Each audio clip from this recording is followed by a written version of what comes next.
Lord God, thank you so much that we can come here this morning, Lord. Yeah, how unexpected but exciting. And thank you that we can, regardless of what's going on, we can turn to your word and we can learn from your word, that you can speak to us wherever we are and whatever we're doing. And I pray that as we read your word this morning, that you would teach us, that you would speak to us, that you would reveal more of yourself and your love to us, Lord. And that we would leave here a little bit closer to you when we arrive. In Jesus' name we pray. Amen. So, you guys, most of you were on Zoom last week. Do any of you remember where we got up to? Not that Zoom. Wrong Zoom call. Last Sunday morning. Yeah. I can't remember. Verse something. We actually made quite a lot of progress. We had only got up to verse 5 the week up until then. But last week we finished chapter 1. So some of you might have fallen asleep. So, just to recap chapter 1, we have this man called Boaz? No. There's a lot of Wait, that's names next called something, I don't know which. Elimelech. That one. Elimelech and his wife. Oh, the one that was Ruth. No. Naomi. Elimelech and Naomi and their 2 sons moved to Moab. And when they get there, Dad died. Elimelech dies, the dad dies. The sons married 2 local girls, Ruth and Orpah, and then the sons die. This is a great story. Okay. And Ruth is left all alone with her 2 daughters-in-law. Naomi is left all alone with Ruth and Orpah. Pretty devastating situation. Naomi decides there's no point in staying in Moab. She's a widow, she's got nothing. It's going to be a struggle to survive there, relying on strangers. And so she decides she needs to move, she needs to go back home, go back to Bethlehem. But she realizes that it would be selfish to take her 2 daughters-in-law with her because there's nothing for them there. And so she tells them to go back to their families, find a new husband, start a new life. Orpah agrees and she goes, but Ruth says, no way, I'm not going anywhere. And there's this really amazing statement that she made. She says, stop telling me to leave you, for wherever you go, I will go. Wherever you live, I will live. Your people will become my people, and your God will become my God. Wherever you die, I will die, and there I will be buried. May the Lord punish me severely if I don't keep my promise. Only death will be able to separate me from you. So at that point, Naomi realizes she's not going to win this one. Ruth's coming with her, and so they travel back to Bethlehem. When they get there, all of Ruth's friends, and certainly her friends are excited to see her. She says, this isn't an exciting time. I've lost everything. Do you remember what the name Naomi means? Samson. Will it hit? Pleasant. Yes. Naomi's name meant pleasant. And she tells the people back in Bethlehem, don't call me Naomi. Call me Mara. Because It means bitter. it's bitter. And she says, my life basically is bitter. God has afflicted me.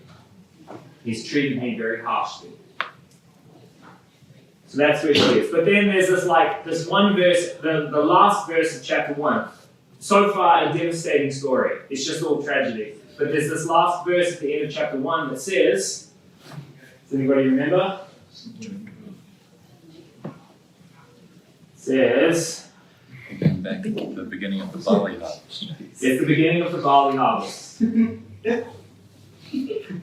They arrived in Bethlehem at the beginning of the barley harvest. And that was just a little clue that something's changing. And we said that barley is harvested first.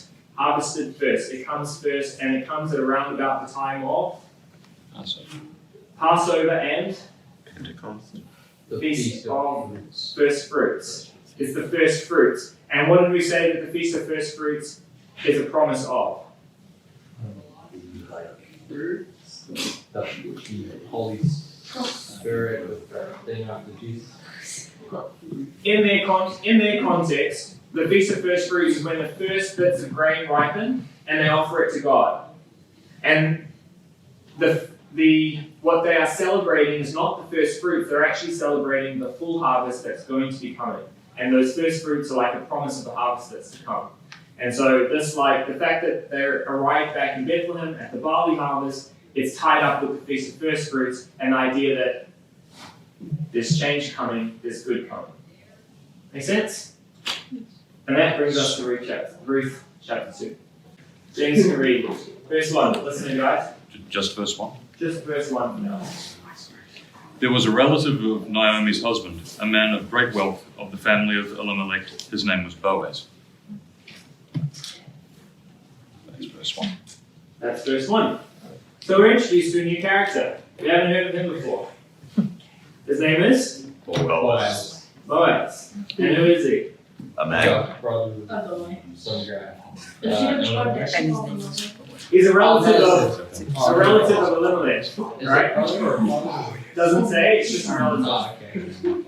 We don't know how he's related, but we know that this Boaz is related to Elimelech, which means he is the brother-in-law. Well, he's not brother-in-law, but he's a relative of Naomi through her husband that's passed away, and also a relative now of Ruth through Naomi and through her husband. Well, actually through Ruth's dead husband as well. Now, we've said that the names in the Bible are often significant. So what does Boaz mean? There's a little bit of debate about it because so a lot of the names in the Bible, the letters that are used in the names, they actually are another word in Hebrew, but with different vowels. And so we know what the name means because it's basically the same word as something else. But in the case of Boaz, that's not the case. There's no word in Hebrew that has the same letters as the name Boaz. So one explanation is that it comes from an Arabic word that means quick. But the traditional understanding is that it's actually a combination of B and Boaz. And B means in, and the word, the letters that are, it's actually Azaz, but the letters that form the rest of the name Boaz mean strength. In strength, or inner strength, like within him is strength. So that's Boaz. And I think that explanation of his name makes a lot more sense because later Solomon names one of the pillars in the temple Boaz, which kind of makes sense, right? Whereas quick doesn't really make any sense for why you're naming it a pillar quick. So, in Boaz, there is strength, there is safety in him. And Boaz is the hero of this story. And we're told a little bit more about him. We're told that he is rich. He's wealthy and prominent, well known. In other places, those words is translated a man of valor. And in medieval times, you would think of a knight in shining armor. That's sort of the picture that's being drawn of who this Boaz is. Now, it's quite interesting to contrast Boaz to his relative, Elimelech. Right? Because we obviously don't know what their relative positions were like before the famine came, but they were both in Bethlehem and they both faced the same suffering ahead of them. Right? There was going to be a nationwide famine. Elimelech, when he was faced with that suffering, chose to flee Israel, to flee the promised land, God's land, and to seek survival, maybe fortune somewhere else in Moab. And the result was, okay, great, he lost everything, including his life. Boaz, on the other hand, chose to stay. In his economy, it was better to suffer with God than to perhaps prosper but without him. And so he stayed in the land and decided to endure the famine, relying on God's strength to get him through it. And God did. Not only did he survive, he at least stayed rich. At the end of this 10 years of famine, they could still say of him that Boaz was a wealthy man. He honored God, trusted God, and God had blessed him in spite of the hardship that Israel was facing. So, that's Boaz. Which brings us to verse 2. Does somebody want to read verse 2? Right, go for it. So Ruth the Moabite said to Naomi, "Please let me go to the field and glean heaps of grain after dinner, in whose sight I may find favor." And she said to her, "Go, my daughter." Right, so Naomi says, let me go to the fields and try and get some grain for us to eat. Ruth and Naomi back in Bethlehem, they're no doubt struggling to survive as widows. And so wanting to provide for herself and for her mother-in-law Naomi, Ruth suggests that she goes out into the fields and finds grain. Now to understand what's going on here, we have to understand something called the law of gleaning. So in ancient Israel, they didn't have the unemployment benefit, but they did have some other forms of social welfare. And in Leviticus and Deuteronomy, God lays one of those out. He lays out the rules for harvesting grain or harvesting, farmers harvesting the fields. He says, when you gather in the harvest of your land, you must not completely harvest the corner of your field. You must not gather up the gleanings of your harvest. You must not pick your vineyards bare, and you must not gather up the fallen grapes of your vineyard. You must leave them for the poor, the resident and the resident foreigner. I am the Lord your God. So God tells farmers that when they harvest their fields, they mustn't do so too thoroughly, right? You can leave parts of it. Leave the corners of your field unharvested. And gleanings are the things that fall to the ground. And so he's saying, in the process of harvesting, everything that falls to the ground, don't pick it up, leave it. So that the poor can come through and pick those things up and have something to sustain themselves with, provide for themselves. So that was the law of gleaning. Now, I just want to draw a quick contrast here between the law of God and the law of man. During the 1930s, when the Soviets were trying to set up their communist utopia, you guys know what I'm talking about, history? Yes. This is just before World War II. It's a decade or two into the communist revolution in Russia, and that was spreading into the surrounding Eastern European nations. And the cities in Russia were desperate for food. And so what the communist government did was they went and confiscated vast amount of grain from the Ukraine. The Ukraine was described as the breadbasket of Europe. It was so productive. And so the communists went and said, you have to give huge amounts of your grain, you have to turn it over to the government for fair redistribution to the people. Because that's the whole point of communism, right? From each according to their ability to each according to their means. Ukraine have the ability to produce heaps of grain, and the cities need it. So you give the grain to the government, and the government will give it to the people who need it. But that's not actually the way it worked, because the people in the cities were the concern. They were the ones who could actually overthrow the government. So what the government actually did was they took all that grain, gave it to the cities, and left virtually nothing for the farmers in the Ukraine to eat. And they literally starved to death. The Western journalists, when they were traveling to Moscow, their trains would pass through the Ukraine.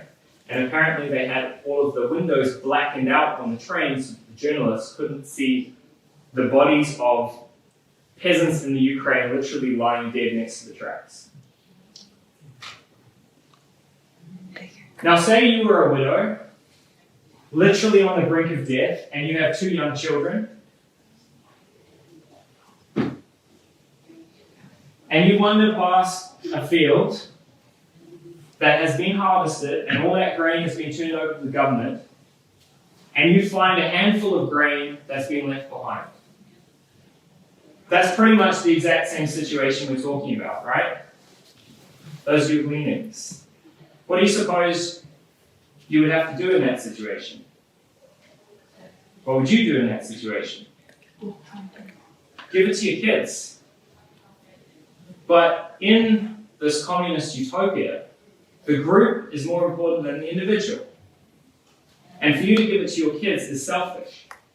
It needs to be turned over to the government so that they can distribute it freely to everybody for the sake of the group.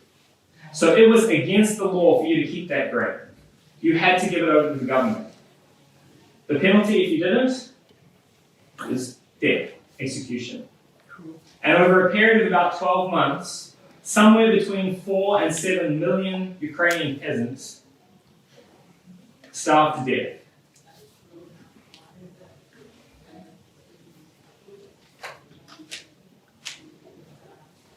For me, that's a picture of the difference between God's ideal society and the kind of ideal society that tends to happen when man tries to make their own utopia. In God's society, those leftovers were supposed to be for those who needed them, for those who were struggling, for the poor and destitute. Anyway, so we get back to the law of gleaning. God gave Israel these instructions about how they were supposed to harvest their crops. Why? So that the poor could have some as well. Yeah, so obviously it was for the sake of the poor. You don't have to read very far in the Bible to get a sense of how deeply God cares for those who are downtrodden in society and in the world. So it was absolutely for the poor, but I think there's more going on here as well. For you as a farmer to abide by this law, abide by the law of gleaning, required that you take a particular attitude towards wealth and towards providing for yourself and for your family. Left to ourselves, we tend to think that we're the ones who provide for ourselves and that there's a direct link between what we do and what we get. Right? The harder you work, the more you'll get out of it. But then in Israel, there were all these laws that seemed to require that the people of Israel actually hold back from their ability to provide for themselves. So you had the Sabbath day. For 6 days you can work, and on the 7th you have to rest. I think that the impact of that law is probably kind of lost to us in our modern society where we are so well provided for that we are more concerned that the 2 days of weekend that we have is not really enough and we should have 3 days off, right? But through most of history, most people in the world, life has been a struggle day to day to survive, and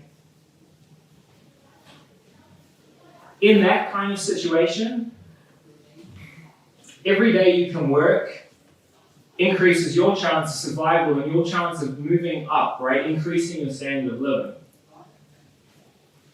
God's command that actually you're not allowed to work 7 days, you have to only work 6, requires trust. It requires trust that God is going to look after you, that He's going to provide for you, even if you don't work 7 days a week. Do you know what I mean? Like, you're trusting that if you honor Him and keep that 7th day free and rest on it, He will make sure you're not going to starve or be too badly disadvantaged because you honored Him. He'll look after you. Does this sort of make sense? And I think probably one of the clearest illustrations of the idea, what God was trying to achieve in this, is shown when they're in the wilderness and they're being fed with manna. And if you remember, the way that worked was you could only collect enough manna for today. Now, that isn't what people wanted to do, because who knows if there's going to be manna tomorrow, right? So what they want to do is go and collect as much as they can while it's here, in case there isn't any there tomorrow. But God actually prevented them from doing that, because if they did collect any extra, it went off the next day. It was full of worms and disgusting. So he forced them to rely on him, right? To only collect enough for today and to trust that God will provide for me again tomorrow. Except for Fridays, when they would be allowed to collect enough for 2 days because they weren't supposed to work on the Saturday. And now they had to trust that the food wasn't going to go off this time, right? And that they weren't going to have to go out and try to provide for themselves on the Sabbath. So, Israel, in that, were forced to live day by day, trusting God to provide for themselves, rather than them providing for themselves. The Jews were also commanded to keep a Sabbath year. So you have a Sabbath day, work 6 days, rest on the 7th. They also had a Sabbath year. You were supposed to farm your fields for 6 years, and the 7th year, you were not supposed to farm. You were not supposed to plant seed. You were supposed to allow the land to rest. Now, there may have been some kind of agricultural benefit to that. I'm not a farmer. But I think more importantly, that was another instance where Israel had to trust that God was going to provide for them that year. You know? Then there's the law of tithing, which was... Yeah, you don't know the law of tithing? Give 10% of your wages to the church or board. Give 10% of everything you get to God. Which 10%? I don't know. Just 10%. The best 10%? Probably. The first 10%. That's what the Feast of First... So it's quite tightly tied up with the Feast of First Fruits. Your harvest hasn't come yet, right? You've planted your crops. You've watered them, cared for them all year. And now the harvest comes. And the first bits of crop ripen. So you harvest them. You don't know what's going to happen tomorrow. There could be a massive hailstorm that wipes out all of your work. Leaves you with nothing. But what does God command you to do with that first crop that you harvest? Give it to him. You have to give it to him. These are first fruits. What does that require? Trust. Trust. Are you picking up on like a pattern? Just It's all about trusting God to provide for you, not trusting yourself to provide for yourself. And then you have the law of gleaning. And it's a similar thing. If you're a farmer, it's an investment to farm, right? You have to buy all of the seeds, you have to plant all of the seed in the field that you have to own. You have to hire people to tend your crops through the season, perhaps. You want to get the most profit out of your investment. Yeah? So what you want to do is harvest every last scrap of grain and sell it to make the most out of it, because you also don't know what's going to happen next year. Maybe the seasons are going to be bad and you're not going to get a harvest, right? So that's what you want to do. You want to make the absolute most out of what you've invested in here, but God actually commands them not to. Don't harvest all of your field. Leave some of it behind. If there's grain that falls to the ground, don't pick it up. Leave it there. So again, he's actually forcing them to not get everything out of what they've put into it. And so again, what does that require on the heart of the farmer? trust. Trust that God is going to provide for you. That you don't need to harvest every corner of your field. That God will make sure you have what you need. Having that kind of trust in God, trusting that He's the one that's providing for you, what does that allow you to be?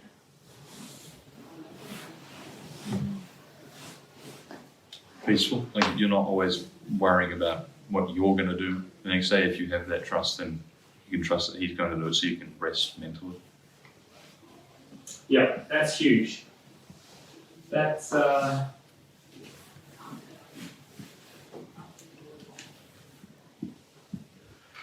yeah. What else? What are you doing here with the law of gleaning? Helping. It allows you to be a lot more generous, right? With what you have. Because you know that God's going to provide for you. And if He's given you something and somebody else is in need, there's a lot more freedom in being able to help them because you're not worried about what about me, right? What's going to happen if X, Y, and Z? Because you know that if you obey God and you are generous with what you have, He will make sure you have what you need when you need it. Does that make sense? Now,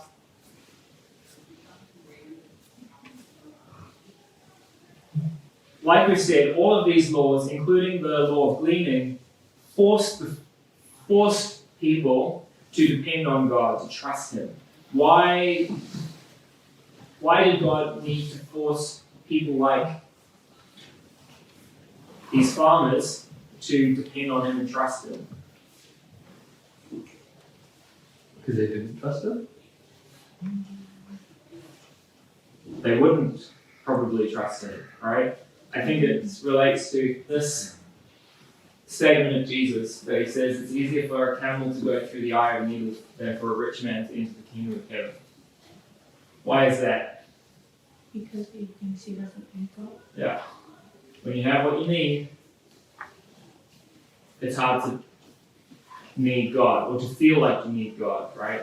And I think that what all of these laws are trying to do in the hearts of the people that they're being given to is to help them maintain an attitude where they are constantly relying on God, and so that they don't fall into that trap. So that you don't fall into the trap of thinking that you can provide for yourself, and so you don't need God. And then it becomes harder for you to get into the kingdom of heaven than apparently a camel to get through you.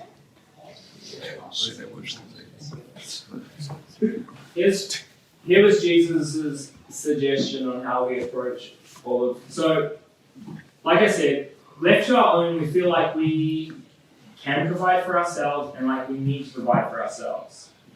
But if you're relying on yourself to provide for yourself, like, we have no idea what's going to happen tomorrow. So for the sake of security, you feel like you need to get as much money as possible so that you'll be able to look after yourself if this happens or that happens or that happens, right? And so what that tends to do is that we are reluctant to do things like tithes and give away 10% of our money to God, because what if we need that 10%? Right? And if an opportunity comes to make maybe a little bit more money in a slightly dodgy way, we're inclined to do that, or more inclined to do that, because we feel like we need to in order to provide for ourselves.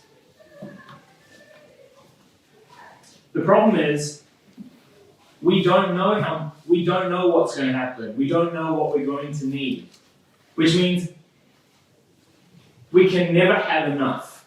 There will always be a circumstance that could come up that would require more than what we have. Does that make sense? So you never really have that sense of peace. You're constantly trying to get more and more and more because what if? These are Jesus' words. I think it's a pretty fantastic passage. You guys should become familiar with it. Matthew chapter 6. Do not worry about your life, what you will eat or drink, or about your body, what you will wear. Isn't there more to life than food, and more to the body than clothing? Look at the birds in the sky. They don't sow or reap or gather into barns, yet your heavenly Father feeds them. Aren't you more valuable than they are? And which of you, by worrying, can add even 1 hour to his life? Why do you worry about clothing? Think about how the flowers of the field grow. They don't work or spin, yet I tell you that not even Solomon in all his glory was clothed like one of these. And if this is how God clothes the wild grass, which is here today, and is tossed into the fire to heat the oven tomorrow, Won't he clothe you even more, you people of little faith? So, don't worry, saying, what will we eat, or what will we drink, or what will we wear? The unbelievers pursue these things, and your heavenly Father knows that you need them. But above all, pursue his kingdom and righteousness, and all these things will be given to you as well. So then, don't worry about tomorrow, for tomorrow will worry about itself. Each day has enough trouble. I really like that. It's kind of funny, but it's true. So what does Jesus say our perspective should be? What are we not supposed to focus on? Clothing, food, and water and stuff. The stuff. Food, clothing, money. Right? What are we supposed to focus on? God. What does it say? It's always the same answer. So, but above all, pursue his kingdom and righteousness. The kingdom of God. Living righteously, honoring God in your life. And we trust that if we focus on those things, He will get the other things. God will worry about everything else, what our needs are. And the great thing about God worrying about what our needs are is he knows what they are. And he knows what they're going to be. And so Jesus tells us that to trust that if we honor him, God will provide for us. He will provide for our needs. Now, there's a sense in which that is an act of faith. It's a decision you have to make, that you are going to trust that God is going to provide for your needs, and then to act in a way, to act as though that is true. Do we believe that we can provide for ourselves better than God can? And if the answer to that is no, we think that God can provide God can provide for us better than we can provide for ourselves, then we should conduct ourselves, we should live our lives in a way that honors him, pursuing his kingdom and righteousness, irrespective of whether it seemingly costs us. Whether to our eyes, honoring God is going to mean we have less. Because if this is true, then it doesn't matter that we have less. Because even if we have less, God is going to make sure we have what we need. And that comes back to that proverb that we looked at a few weeks ago now, I guess, where the writer says to God, give me my daily bread. Give me what I need for the day. Don't give me too much, because otherwise, Thinking that need for you. yeah, I'll feel like I don't need you, and I will say, who is my God? But also don't give me too much, too little, because then I might dishonor you in other ways, right? I might resort to stealing or something like that. But give me just what I need. And that's really what Jesus is encouraging us, the perspective Jesus is encouraging us to have as well. It's just to trust that God is going to provide for your need, which means you don't need to find dodgy ways to try to increase what you have. You don't need to hold back, for example, a tithe or being generous with people. Because even though that means you'll have less money in your bank account, it doesn't matter. God will make sure you have what you need when you need it. Make sense? Anyway, so in the lives of the Israelites, the law of gleaning was one of many ways that they were required to demonstrate their trust in God. Their trust that if they honored him and they obeyed his commands and were generous with their belongings, they would have what they needed, even without harvesting every corner of their field and selling every last scrap of grain. Verse 3. Oh, yeah. Do you want to read? That's verse 2.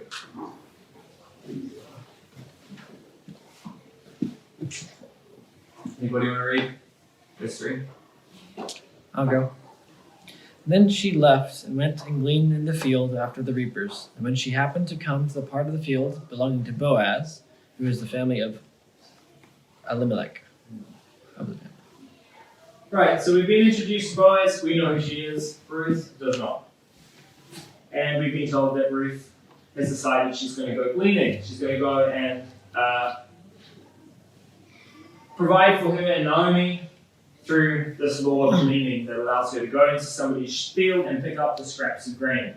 And so she goes out and it says, and I love the way it says this because it's kind of funny, she just happened to end up in a part of the field belonging to Boaz.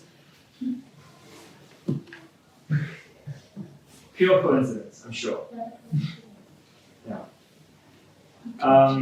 Now, like I said, Ruth, from verse 20, we know that Ruth did not know who Boaz was. Naomi did know who Boaz was, but she didn't know where Ruth was going.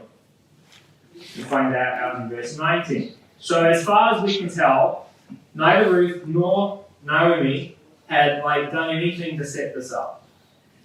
So must have just been a coincidence. But was it? Yeah. There's a saying that there's no accidents in God's kingdom, and that coincidence, somebody else says, coincidence is when God is working undercover.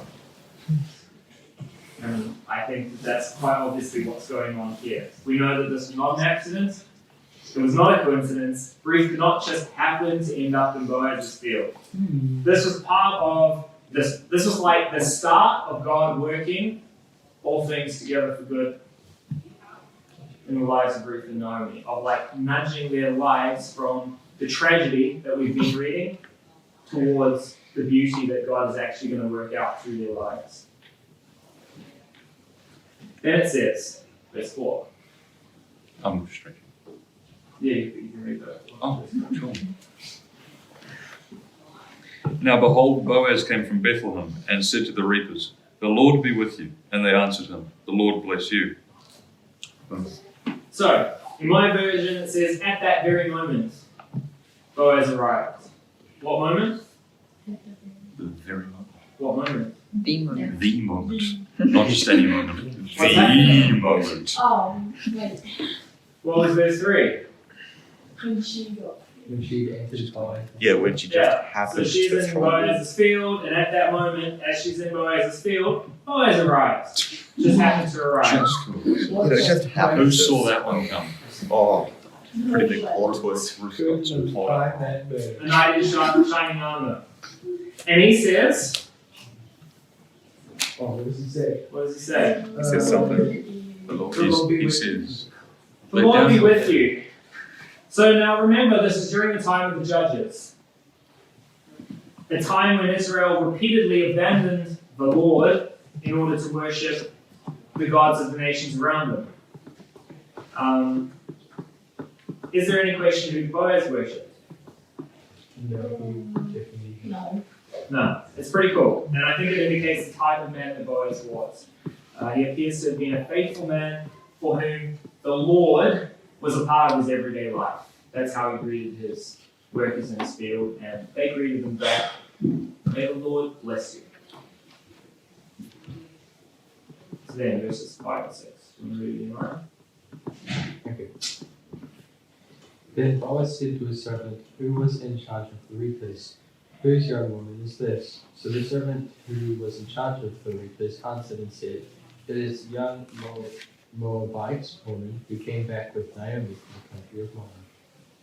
Okay, so Boaz notices that there's this young woman in his field, gleaning,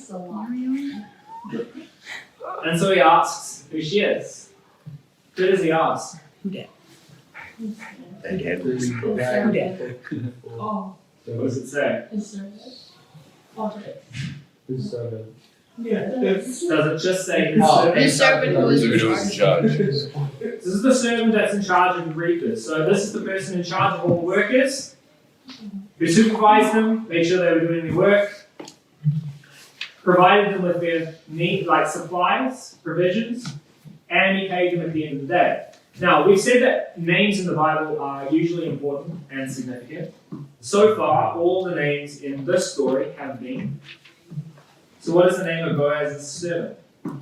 Does it say? Servant. Servant. We're not told. He is unnamed. He is Anonymous. And I do not think he's irrelevant. I think he's very relevant. And I think the fact that he's not named is also relevant. I believe that every detail is there by design. And in like a few weeks when we get to the end, we'll hopefully find out why. Oh my gosh. So what do you mean? Yeah, David. Why are you tired? Okay.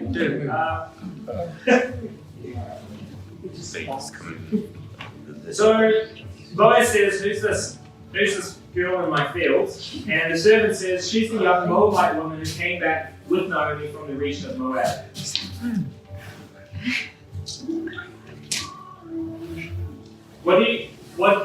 What impression do you get from the way that the servant answers? He knows. You get the impression He knows. Yes. he knows Naomi, he knows Ruth, and he sort of answers as though Boaz probably has heard about this Moabite woman who came back from Ruth as well, right? Yeah. It sort of sounds as though the Naomi Ruth story has gone around town already. She got more strict. Okay, and in verse 7. Somebody will read verse 7. Go.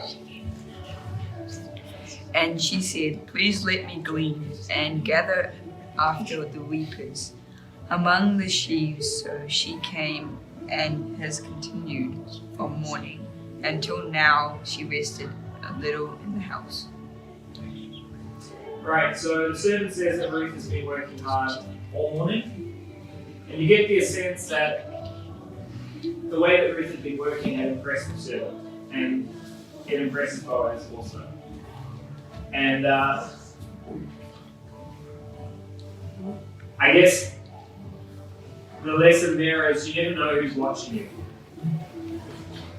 Okay.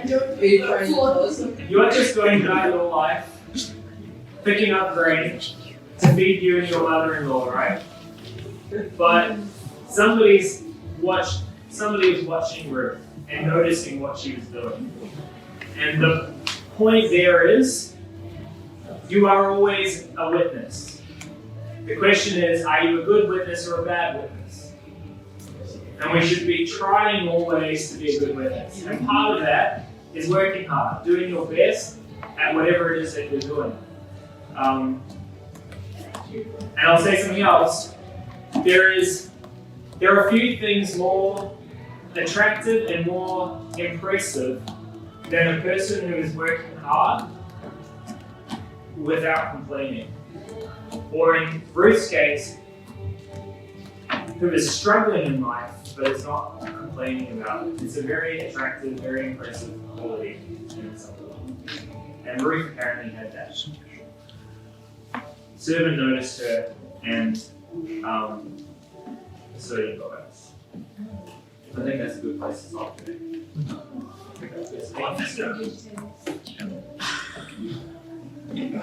I read this in the air. I'd just like to comment on that. We all find it.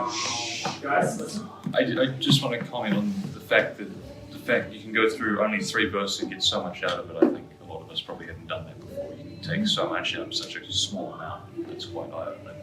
It's a pretty cool book. The Bible is a pretty cool book. It's pretty nice. It's a pretty neat book. The depth that exists there is like, you can just go on forever. It's pretty amazing. Pretty groovy. So if we win at Houston Space, Stick all with five. Knowledge. Why is there a I feel like For genius. Okay.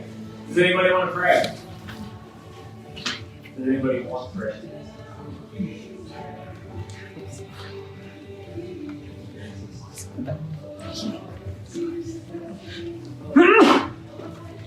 Okay, I'll pray.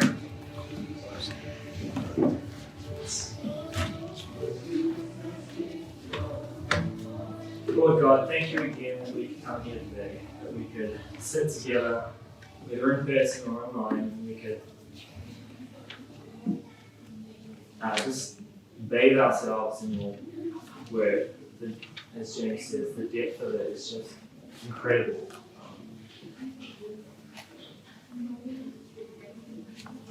I thank you that you are the God who provides, that we can put all of those worries and cares to the side, pursue you, pursue your kingdom, and trust that you will provide for us, Lord. And I thank you that you do provide for us. I ask that you would help us to grow in our faith and grow in our trust of you, and to live like we believe that's true. Pray that you'd be with us this week, that things would settle a bit, and that maybe next week we'd be back to level 1. But even there, Lord, I thank you that wherever we are and whatever we're doing, whatever situation we're in, you're with us. And you give us the strength to get through it. In Jesus' name we pray. Amen.